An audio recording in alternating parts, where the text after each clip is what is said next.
Thanks very much everybody for coming along today. There's a few faces here that I recognise, but quite a few that I don't. So obviously we're here to discuss a developer's guide to navigating publishing agreements. Before I sort of start jumping into that, I just wanted to say how thrilled I am to actually be here. The New Zealand Game Developers Association is obviously in its 20th year. NZGDC is gathering a great reputation internationally, and I'm thrilled to be able to come here and present and see guys like Wade and other people that I've known and catch up with everybody, and it's a great community that you all have built here, so it's fun to be here. Before I jump into the specifics of what I'm going to be talking about today, just sort of give you a bit of an insight as to what's to come. So today's presentation is really it's obviously a legal presentation, but I like to be quite practical in my advice around publishing agreements and look at them more holistically and sort of think about why you're entering into these agreements in the first place. So one of the things I want people to take away today is like not just the nuts and bolts legal side of things, but think about creatively and from a business perspective what these types of deals will be doing for you. So that's the sort of overview before we start jumping in too deeply. Bit about Cam Rogers Legal. So Cam Rogers Legal is Australia's preeminent video game legal practice. We've been practicing in video games for about 15 years now.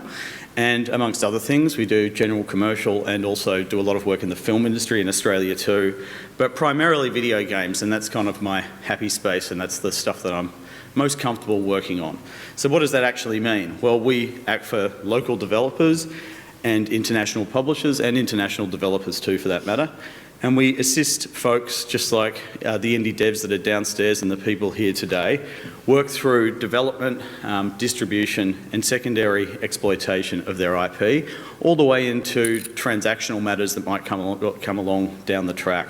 So that might involve selling your IP, selling your game, or even selling your studio at certain points. So we can assist in all phases of those types of transactions. Titles that we've worked on, so there's a few here that you might recognise. We've got clients all over Australia and overseas, as I was saying, so that brings in games from Queensland like Unpacking, games from Melbourne and New South Wales and all around Australia really, but some of these are pretty familiar to you. From big and small projects, but these are the ones that you've probably heard most of. Max Mustard has just come out, which is a VR game that's doing quite well from the Gold Coast. So, and Tempopo is from the team that produced Unpacking, or at least most of the team that produced Unpacking, so that's another one to watch out for as well. So, as you can see, there's a fair range of platforms that we've advised clients on through the journey through big and small projects too. Before I get into the presentation more meaningfully, I wouldn't be the best lawyer if I didn't make this disclaimer, so please bear with me. The contents of the presentation do not constitute legal advice, and I think this is really important actually, because sometimes people come along to presentations like this and they get the heads up and they implement some strategies inside their company, which is great, but this doesn't substitute speaking to a Kiwi lawyer and getting your head around what your obligations are under local law. And it's important to understand that when you're dealing with IP, everything is context specific too. So this is a good heads up, but it doesn't replace legal advice. It says here, please refrain from taking photographs or videos. I actually don't mind. I didn't prepare these slides. One of my staff did. But you can take photos, but otherwise just communicate with me directly, and my email address will be available at the conclusion of the presentation. All right. So what are we here to talk about today? This is the broad outline of what I wanted to bring up. It's a relatively small group, so if anybody's got any burning questions that they want to fire at me as we go, I don't mind answering them then. Otherwise, we can reserve them towards the end of the presentation. So first of all, I'm going to talk about the phases of a publishing relationship. So this is kind of important because you need to understand that with your game, this is an ongoing relationship. It starts in the early stages, sometimes very early on in development, maybe at ideation stage or in the early stages of concept creation, and it goes through development, it goes through to distribution and even beyond, and I'll get into some of the issues that emerge as a consequence of that. Then I want to talk about some of the myths or the mistruths that you occasionally hear about publishing agreements, strategies for negotiating them and thinking about holistically about your project and what publishers you're working with and how you kind of manage those types of issues. And then we're going to get into the key terms, some termination provision stuff, and then finally some of the red flag issues that you might see. So let's talk about the phases of a publishing relationship. I think this is one of the areas that, but even before you get to the point when you're actually actively talking to a publisher, I think you need to look at your project and think about where it fits in and what this publisher can actually offer you. I think too often I see indie developers a publisher comes along and bats their eyelids at them and they say, well, here we go. Finally, a publisher's showing us attention. They've got buy-in. But you need to do your homework on that publisher and actually get to the bottom of what it is that they're actually offering and what they're capable of doing. I mean, it's no secret that these days, there's unscrupulous mini publishers out there that call themselves publishers. If you throw your game up on Steam, there's automated bots that will fire off emails to you with pitches to say, we want to publish your game, we really like it, sight unseen. So you don't just accept that on face value. You need to speak to them and say, all right, well, what do you like about our game? What's the creative aspect about our game that resonates with you? Why do you want to publish this game? And I think if you speak to the folks at Code or John Cartwright, for example, creative consultants, they're very big on this issue of understanding where your game fits into market. And I think before we start talking about the specifics of publishing relationships, you need to make sure that your house is in order. You need to understand what your game is and why it exists so that you can pitch it to a publisher in the first instance. And so you can ask the right questions of a publisher if they come along. So this is the black part speaks to the beginning phases of a publishing relationship, and the red speaks to what happens once a deal is actually signed. But before we get into negotiating terms and things like that, I just want to discuss intellectual property. So intellectual property is sort of adjacent to what we're talking about today, but it does speak to the same thing about understanding your project and knowing what your project's value is. So the fastest and most effective way to make sure that your game can't even get to this point is if there's an underlying intellectual property dispute. So you need to make sure that your house is in order. You need to make sure that all the rights are in place so that you can speak in confidence, with confidence, to a prospective publisher when one comes along. So the first phase that you're going to get to is speaking about negotiating terms, and this is often like the honeymoon period, right? You find a publisher, everybody's smiling at each other, everybody loves each other, and it's a fantastic time. Everyone's got rosy ideas about where this game is going. And then you start talking about negotiating the specific commercial terms.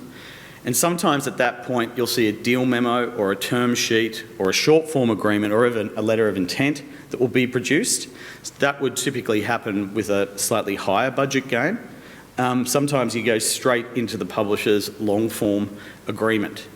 Now, naturally, in any of these stages, you should be discussing what's going on with a lawyer. If you get a prospective offer across the table, even if the people are nice as pie and it's all looking like it's going to be a rosy relationship, getting a lawyer on board early on is a key way to future-proof you. Because, as I was saying earlier, these are long-standing relationships.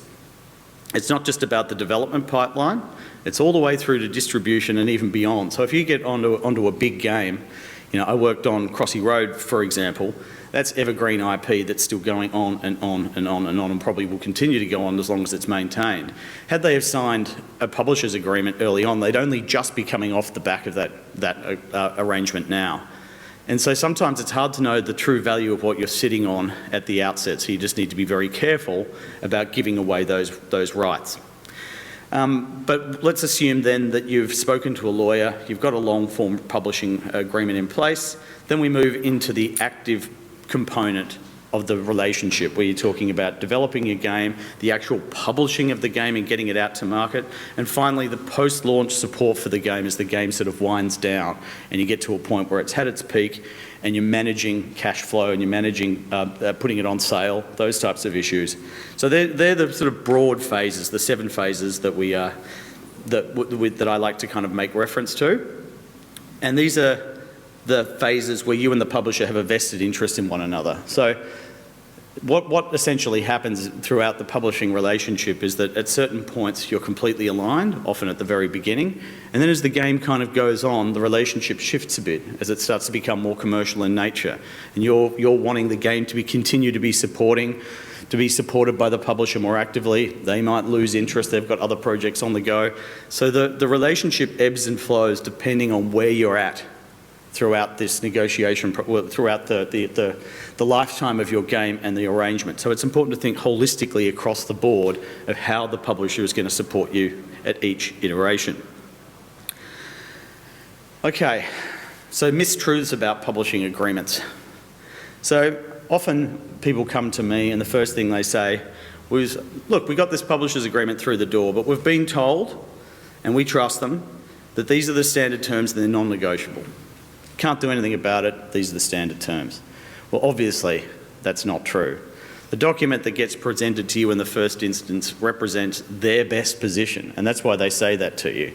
But we need to think about our games as businesses, and we're trying to protect the value of our business. And if you were to simply, walk into a car yard and pay the marked price for a car, you would be doing yourself a disservice. And I think it's sort of a similar analogy here. So I think we try to, wherever we can, understand that these are negotiable terms, and that what is presented to you in the first instance will just be their first offer. There's certainly plenty of water to go under the bridge before you go any further from there. The other one that I like to see, or I hear often, is that publishers don't communicate with lawyers or your corporate advisors. You've got to keep it in-house. This offer's only live for the next couple of weeks, otherwise we're going to move on to the next game.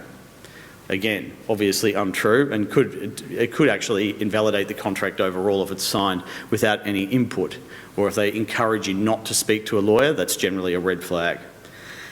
The other side is kind of the developer's attitude, and sometimes this blows back on me as the lawyer. They say, come and speak to us, and they say, oh no, we've got to sign this. I don't want to rock the boat. That they're going to ghost us or they're going to disappear if we don't sign this agreement as soon as possible. We're just little developers based here in Wellington. Nobody understands what we're doing. Well, of course that's not true. I act for small developers all over Australia, and acted for the Witchbeam team, and then all of a sudden an unpacking emerges from all of that. Had we have just signed an agreement in the first instance without actually rigorously negotiating it, things could be quite different. And finally, the other point that I often hear from developers is that all publishers are bad.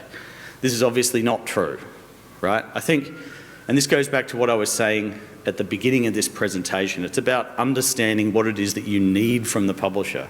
So if you need money, a publisher is offering money, that's a good position to be in. That's what you want, right?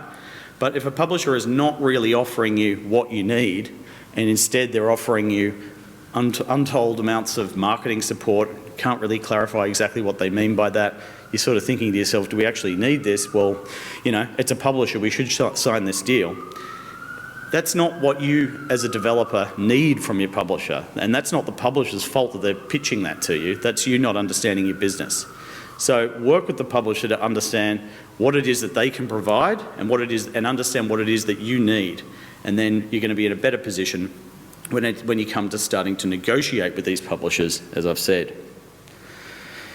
So on that note, strategies for negotiating with publishers.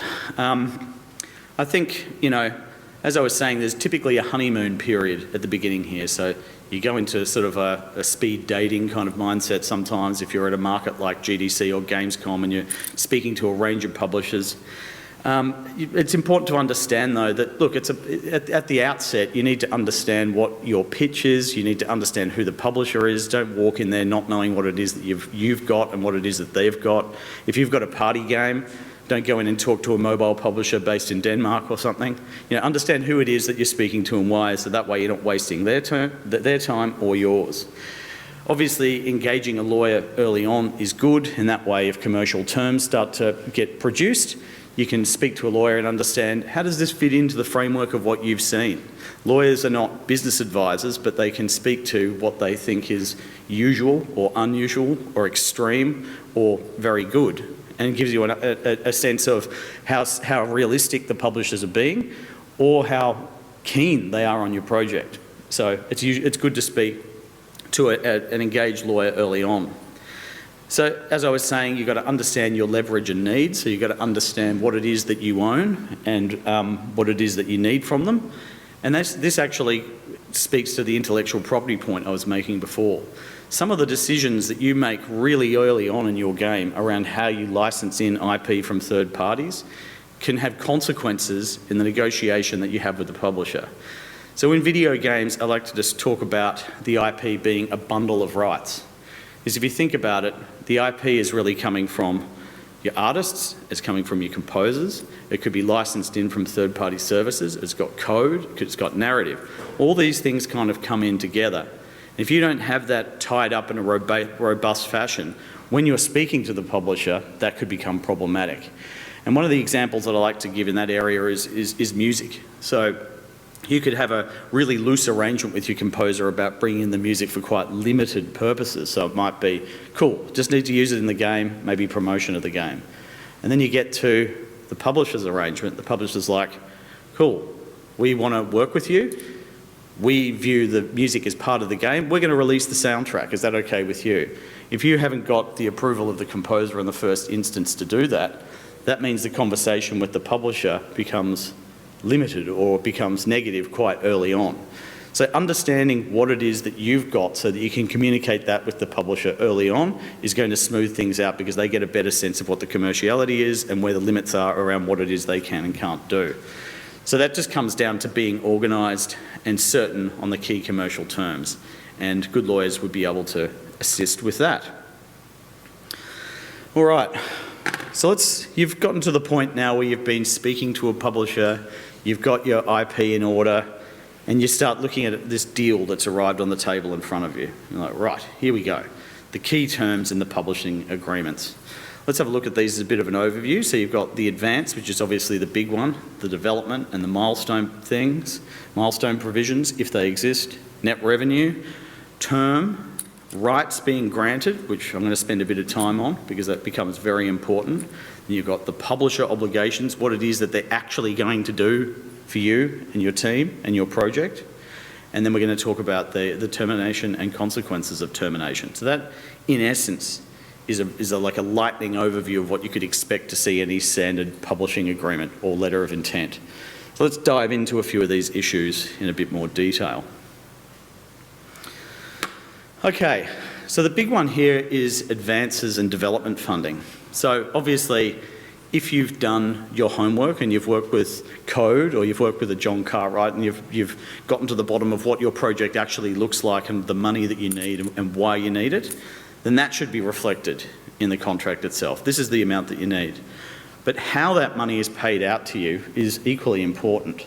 And this is where you start to get into sort of milestone schedules. And this is where the language of the contract starts to become very important. You can have the best contract in the world drafted for you. The publishing agreement could be awesome, absolutely watertight, lawyer's done a great job, you understand what the contract says. But where the rubber hits the road is often the milestone schedule. So it could say if you've got, like, okay, you get paid some money on execution, perfect. First tranche of cash comes in, you start spending it on the dev, everything's looking good. Tranche 2 comes in when certain assets, as defined, have been created and delivered to the publisher for approval, so they get a sense of how this is all looking. And lo and behold, the publisher comes back and says, well, we don't think this is good enough. This isn't up to scratch. And you say, well, yes, it is. It's rough, like we're still working on it. And they say, oh, we were expecting something more polished. Well, the contract can't save you in those circumstances. The contract is the legal basis of how you manage the problems. But if the language in the milestone schedule isn't mutually understood at the outset, then the contract itself can't effectively interact with what has presumably been mutually agreed. So one of the things you need to do is work with your lawyer to understand and communicate back to the publisher what is meant by these milestones so that it's mutually understood. And in that way, there's less chance of mistakes that could come up during the development process through misunderstandings around what was meant when you said delivery of item X and delivery of item Y. And subsequently as well, that's why you need to make sure that in your publisher's agreement, there's a dispute resolution or a process for approval, so that if you do fail something, you understand what you can do about it and how you can resubmit the work and what needs to happen so that you can pass the milestone and get that second funding arrangement through. So that's kind of a key one. The language that you have in and around milestones, which should be drafted by you. That's not something that the lawyer is typically going to get too involved in. That's the bit at the back of the contract that's outside the legal principles. Make sure that that is mutually understood in your relationships with the publisher. All right, so the next point, net revenue. This is what makes comparing publishing agreements from one to the other very difficult. Because sometimes you might look at an agreement and someone says, all right, well, I'm a developer, I got a deal where we're getting 75% of the revenue. And you go, wow, that's a pretty amazing deal. We've only got 35 or 45. And you look at that and you say, geez, that was badly negotiated. But so where the rubber really hits the road in these types of documents is the actual definition of net revenue. So in the 75% example, there could be a range of deductions from gross revenue that are kind of hidden costs that are pulled out from here, there and everywhere that you're not across, that the publisher is entitled to deduct without any transparency whatsoever or even validation as to why they've taken these cuts out. And then on the other hand, with the lesser percentage, it could be a really generous definition, which is essentially just gross, and the publisher is wearing a whole range of costs that you don't need to worry about. So it's hard to compare apples and oranges when it's just numbers across contracts. What really matters is this definition of net revenue. So I worked on a game called, well, again, Crossy Road, but there was a Disney version of it that came out a while ago. The definition of net revenue in that contract was 3 pages, just the definition. So the happiest place on earth, right?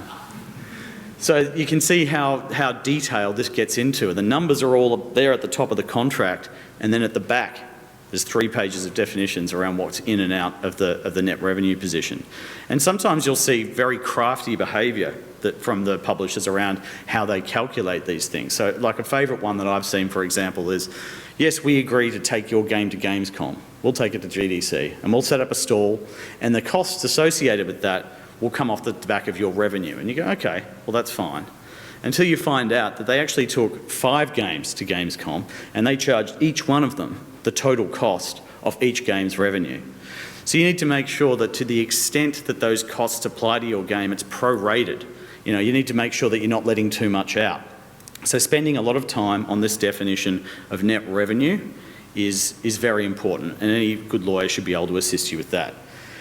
And often, as a heads up, you'll typically see that the definition shifts. So if they've put up or the percentages rather will shift over time. So if a publisher has put up a large amount of money or marketing spend or what have you, they typically take a higher percentage while they're in a recoupment mode, and then when they're in profitable, it drops down. So keeping your eye on the road and seeing how that all fits together across the needs of your business will hold you in good stead.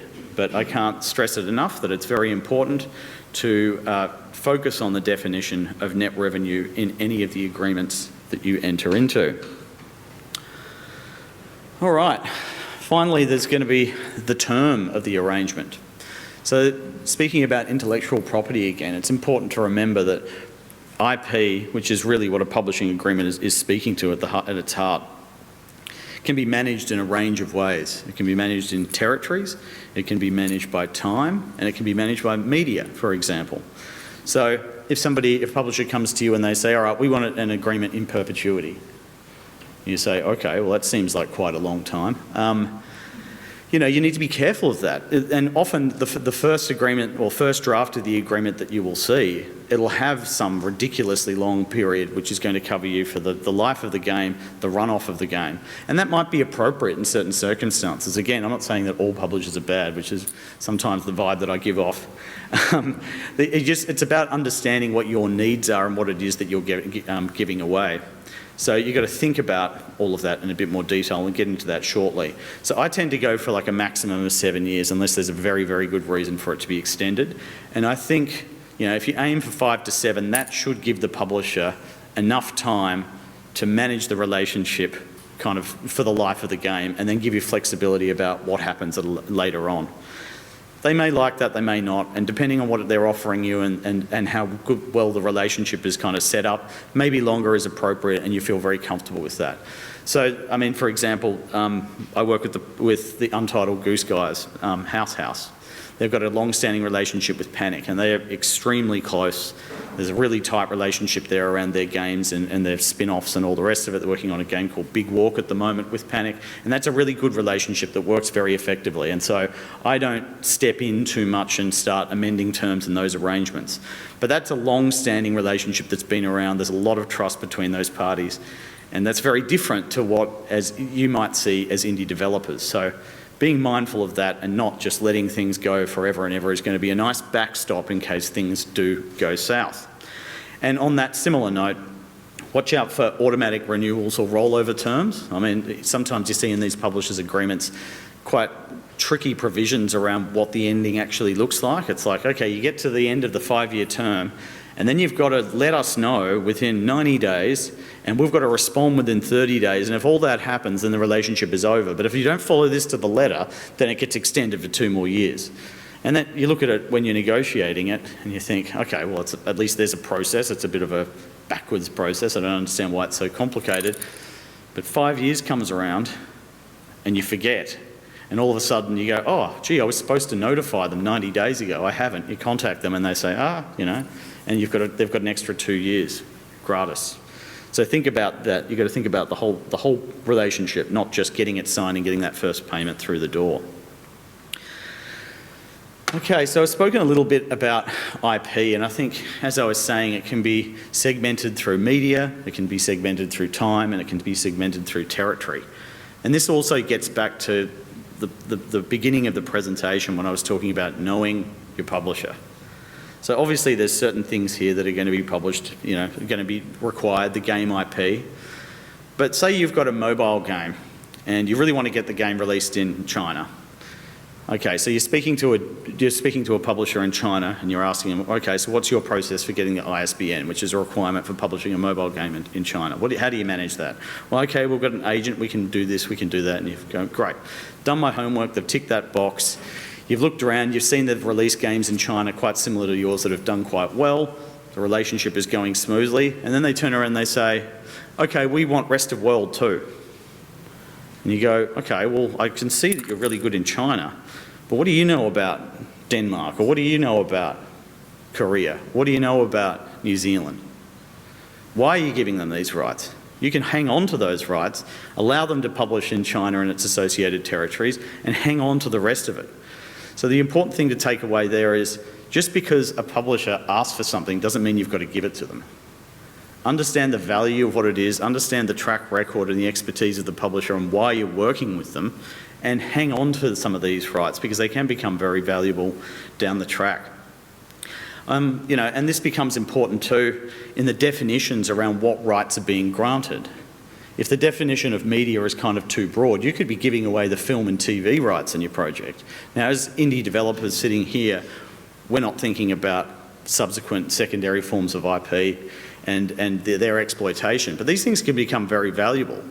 And a lot of the time, these things are just written in the first draft of the contract, and they're not there. It's almost just a Hail Mary from the publisher to say, well, we'll leave it in there, somebody will sign it, and if it does go super big, we've got the film rights now. We've got the format rights. We can do what we want with it.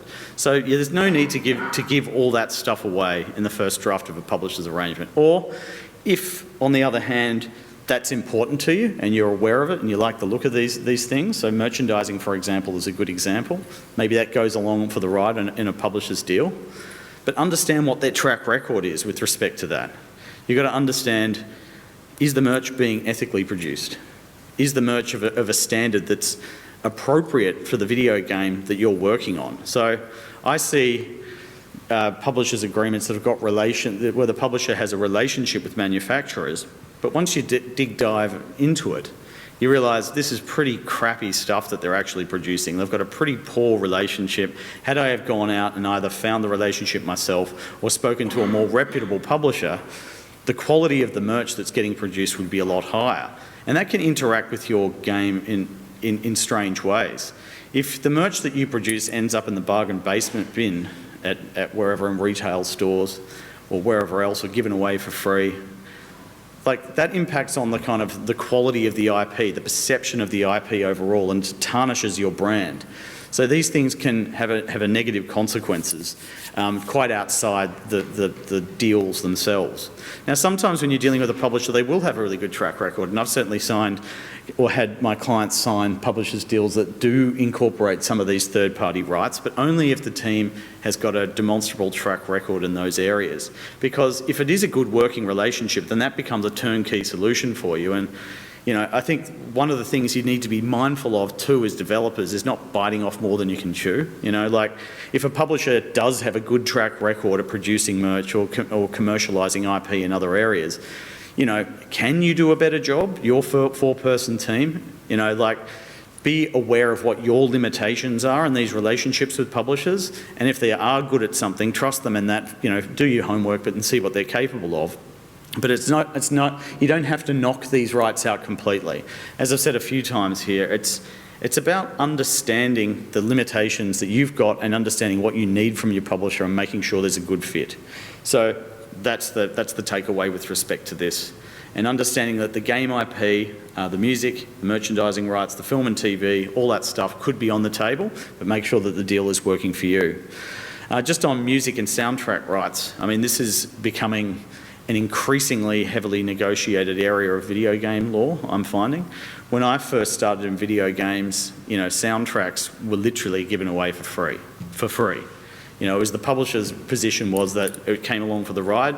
Any form of exploitation of the game soundtrack was considered promotion or publicity, and you had to get it cleared to that standard.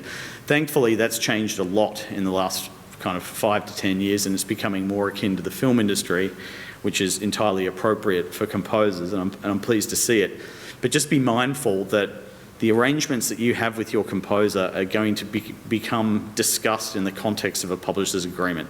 So that's one area that I just wanted to discuss in a bit more detail, because you could make a decision early on in your arrangement with your composer that could either block a potential relationship with the publisher or mean that the publisher is going to have to step in and renegotiate the music. And I've seen that happen on several games in the last couple of years.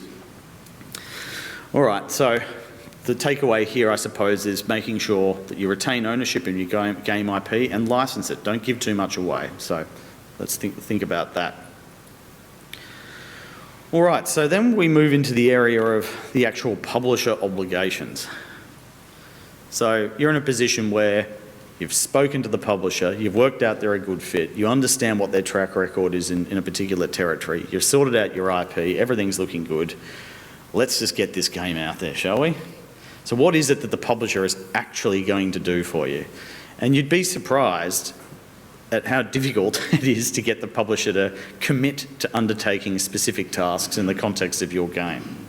So again, without wanting to sound too cynical, essentially the business model for a publisher is what they'll try and do is sign up as many games as possible, give them all a little bit of energy, see which one rises to the top, and then they'll drop the others and throw all their resources in the hope that it turns into a hit.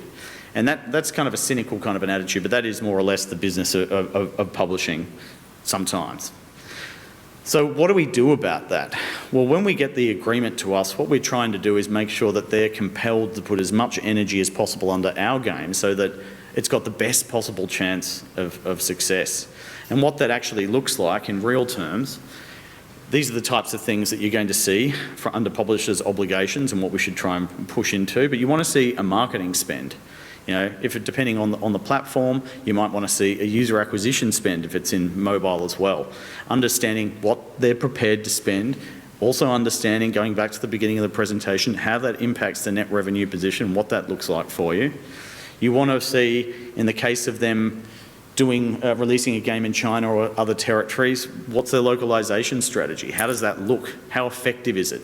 Is it just run through Google Translate, or do they have a relationship with the team that can actually localize this stuff effectively for you? Because that can make or break a game right there. You should expect to see some QA support in certain games.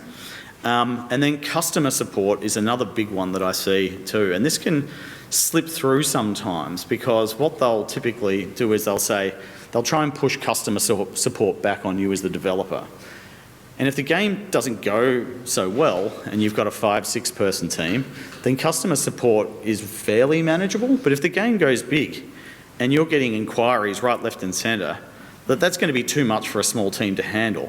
So what I like to see is for them to at least assist with customer support so that it's more of a team effort. Because what they'll do is they'll just drop it completely, and they'll say it's your problem, and then if there's bugs or anything else, there's reports coming back to you about, or consumer law inquiries about getting refunds or anything else, that can be a huge toll on your small team as you try and maintain and support the game moving forward. So don't let all of the customer support side fall on your shoulders. I expect them to kind of interact and assist too. And finally, like if there's a professional advisory component to this too. So when you speak to the publishers and they're talking about your game and they're talking about strategy and moving into different markets and what they think this is going to look like and all the rest of it, that should be reflected in the agreement as to how they're going to provide that, what you can expect back from them and how that might look. And unfortunately, don't be disheartened when you speak to your publisher that you can't get them to commit to specifics in this area. I mean, I've tried and you try and sort of say, look, I want a minimum number of hours, I want a minimum, typically a marketing spend is a bit different, you should be able to get a number out of them, you should be able to understand what that looks like, not always. But trying to get them to actually do things in terms of an hours on the ground type basis simply won't work. So instead, I think you just need to thread this through the agreement as best you can, so that if things go south and they're not supporting the game in the way that you need to, you've got something you can point to and say, you have materially breached the contract because you have not done the localisation, you have not provided customer support, and on that basis, we can get out of this kind of relationship. So the publisher's agreements, obligations are obviously very important and a key part of what we're trying to get over the line because it speaks to why you're working with the publishers in the first place. So again, going back to the beginning, if you're speaking to a publisher and they're talking to you and they're saying, we'll do this, we'll do that, and you've got it in email or somewhere, make sure that all of that stuff is reflected in the contract itself because that's critical as to why you are entering into the agreement in the first place. And in my experience, you do find from time to time that a lot of the stuff that's said at the beginning of the negotiation process, for better or worse, does not make it into the contract, and that just makes your life harder. So staying on top of those things, ensuring that the publisher is compelled to actually do some things in the support of your game is absolutely crucial. All right, so the other provision that you'll see in a publisher's agreement will be in and around the area of termination. So this is pulled pretty much directly from a contract that we've been working on quite recently. So I think sometimes it's great to have a get out of jail free card in the form of a termination for convenience, which basically just means either party can terminate for any reason. But they're very hard to get over the line, particularly in the context of the publisher actually putting up some cash because they're expending some risk in that context. It's unlikely they're going to accept that. But what is more usual in this circumstances is we see it coming back the other way. They can get out of this whenever they want to, and sometimes that's appropriate and sometimes we don't mind, but if we've got a lot of assets tied up with them, the last thing that we want is them terminating and then just going missing. We can't get everything we need back from them. So making sure that that's nuanced and understood so that you kind of you get back everything that you need. And particularly in the context of if they're putting up development funding, so they're involved throughout the development process, and you see this quite a lot. They come on strong at the beginning, they're prepared to put up some money, everything's going well. You get sort of 3/4 of the way through development and they decide, you know what, this game is not really shaping up in the way that we thought it would. Even though we saw the game design document, even though we've had approvals over every stage of this, we think that the market has now shifted and we no longer want to be associated with this product. We're killing it and we're not going to pay you the last fee or the last drawdown schedule from the drawdown schedule. And that can leave you as developers in pretty bad position because on the one hand, okay, what does that mean about the money? How is that managed? We don't have enough to finish the game anymore. And you've then got to go and speak to another publisher. And what you'll see in these agreements sometimes too is just this idea of, okay, if you now go and work with another publisher, we expect our money to be paid back, which essentially means that you've got to get publisher B to reimburse publisher A. And that can be a disaster for your project. Because on the one hand, you've had a publisher drop your project, which is never great, but then you're speaking to another publisher that might be interested and you've got to say, well, publisher A, who was involved, they've kind of killed this and you've got to pay them back. And that's doubly bad for them because they realise, oh, well, publisher A is pretty reputable. What are they seeing that I didn't? First of all, we don't want to be involved in the project, but we're certainly not going to pay them back for their development funds. It just puts you on the back foot completely. So what you need to see there is some sort of provision that either says you get a kill fee, that means that you can at least finish development or continue going on, and you want to try and, as much as possible, make sure that those fees, in a termination for convenience perspective, are like non-refundable, so that in that way, you know, the project can kind of continue. Termination for breach is slightly different. Obviously, if you stuff up badly, the publisher is going to be wanting to be able to get their money back, or to be able to kind of, you know, be in a position to be able to terminate for those reasons. The typical one that I see here is around intellectual property. You know, if a dispute emerges around IP and it becomes apparent that, oh, we don't actually own the code, or we don't own this artwork, or it's based on something else, that will be where a publisher will put their foot down, and probably rightfully so. But you need to think about what this looks like in context, even in a termination for breach. You don't want them to be able to pull this on you quickly and without any kind of means of being able to challenge it, because you don't want this to be used just as an existential threat hanging over your head throughout the development process. It has to be demonstrable, and it has to be capable of being proven. So if they challenge you on an IP dispute, they need to explain to you exactly why they're saying that, and what the basis is for them making that decision. All right. So on the consequences of termination, we've kind of discussed that. Red flags. So we've discussed a lot of issues today, but I just want to kind of summarise these things for you, so we've got some time for questions. So the red flags in the publishing agreements. First of all, what are they asking for in relation to the IP? Are they asking for an assignment of rights, a licence of rights? How long do they want the rights for? What rights are they taking, as we discussed in a bit more detail? I think the other thing to look out for very quickly, and this could be a conversation in its own right, is these hybrid arrangements. So what I'm seeing a lot of at the moment is, because money is difficult to get from publishers, they're kind of asking for a sweetener. So on the publishing side, they'll say, we'll give you the money, but then we also need to have a piece of your company too. And that's a whole other area. Someone like Thomas can speak to that, and people that work in equity. It's the conflation of those two issues around a publishing arrangement versus taking equity in your company is very complicated, and something that you should be very mindful of, and definitely speak to a lawyer before you get anywhere close to that position. I think you need to be mindful of there being a lack of a milestone schedule or a clear approval process in your publishers' agreements. Let's future-proof these arrangements. Let's make sure that this is a functional, working relationship which is in the best interest of both parties. And then we spoke about the definitional issues as well, particularly in relation to net revenue. Be very mindful of what's in and what's out with respect to that. The consequences of termination. So sometimes it's very easy, or there's clarity around what constitutes the grounds for terminating, but what happens afterwards? Does the publisher need to be paid back? Is the money yours? And sometimes that will vary. You know, like an Apple Arcade agreement, for example, can be quite good in that area, whereas other publishers with Devolver or other people like that are going to be much more stringent on what they expect to happen as the game gets rolled off post-termination. So being aware of what happens in bad situations as well as good is critical. And then restraints of trade is another one which I just want to touch on. You know, sometimes you'll get these rights of first negotiation with respect to your game that are going to apply in the publisher's agreement, and that might be appropriate in certain circumstances. Maybe that's a good thing. If they're putting up a lot of cash, or they've been a really good partner, then you're happy to kind of offer up the first right of negotiation for game B because they've been a good partner. But that can also limit you quite significantly. So if they've been a bad partner and you need to terminate, what happens to these restraint kind of terms, or these negotiation terms moving forward? You need to make sure that all of that stuff kind of falls away. So the key kind of things to take away from publishing agreements in terms of red flags. Finally, I just want to reiterate the importance of legal counsel throughout all of this.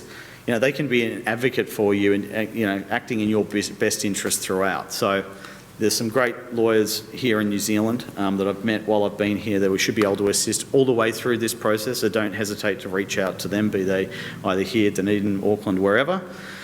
And make sure that the arrangement that you're speaking to the publisher about accurately reflects the commercial terms that have been discussed, and they're going to be really good at understanding your rights and obligations so that you understand what the publisher expects of you and what you're speaking to and what is required of you.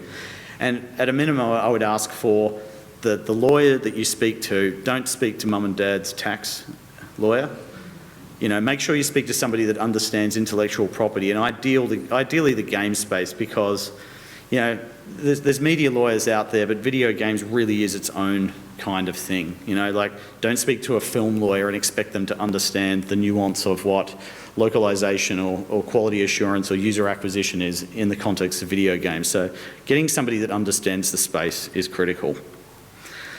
All right, well, that sort of sums up the presentation that I was planning on giving today, but I thought I'd throw it open to anybody that had any burning questions. We can catch up afterwards as well, but there's a microphone up here.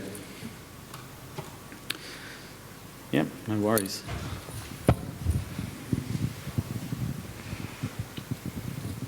I was just wondering if you could define what a cure or remedy period is. Sorry? What a cure or remedy period is? Yeah, okay. I mean, it will depend on the contract itself, but what you would typically see is the interplay between a few different concepts there. So you'd see, first of all, if you're going to terminate for breach, it's got to be material breach. So what that actually means is that you can't say, oh, an email was missed and therefore the whole thing has gone out. That has to be an IP problem, or it has to be some sort of substantive problem that is going to require attention for it to be fixed. What you typically see there is kind of like a 30-day remedy period, and that then gives you the opportunity to kind of to look at what's been spoken about from the perspective of the publisher. So say, let's put it in a different context. It's not breaching the contract per se, it's like not delivering an asset to a required standard. You should have 30 days to be able to resubmit that. At the end of that period, they should come back to you and say, okay, it's improved in A, B, C ways, but it's still deficient in D, E, F, and give you another 30 days to kind of fix it. And then at the conclusion of both of those periods, you could expect them to say, all right, we're going to pull the breach of contract provision here, and that's when the consequences of termination piece starts to become important. That's a very breezy overview, but something along those lines. I at least like to see a process, because often in these contracts you don't see anything, and that doesn't help anyone. Thank you.